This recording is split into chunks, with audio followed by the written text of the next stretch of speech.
नमस्कार सांग मैंने जय जगन्नाथ मो ना इतिश्री आईटा ना मोर यूट्यूब सेकेंड वीडियो देखा केते जन लाइक आ सब्सक्राइब कर चलते आज ना मुझे कोशला शाग भजा देखी से भी बिना प्याज रसुण तो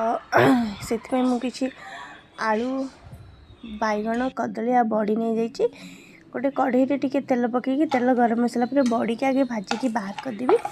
तापर से सेम कढ़ई टे फुटन देदेली फुटन हो सारापर आलू को काटिक रखी देदेली तापर कदली आ बैगण सबको पकईकि टिके गोले सारापर जो बड़ी की भाजी रखी भी छोट छोट कुटिकी पकईदेवी सब परिया को भलक गोले गाली सारापर टेस्ट हिसाब से लुण दिहब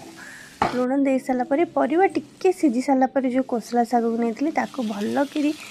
धोईकी काटिकी रखी से शाग को भी पकईदेली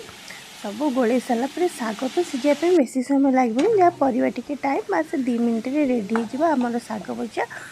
जो संक्रांति है ओषा बार पूजा पर्व एमती बिना प्याज रसुण शाग भाजिकी खाते जोटा बहुत टेस्ट लगे तो आज तो ये शाग भजा देखा गोटे नेक्स्ट वीडियो प्लीज मो चैनल को ना गोटे सब्सक्राइब।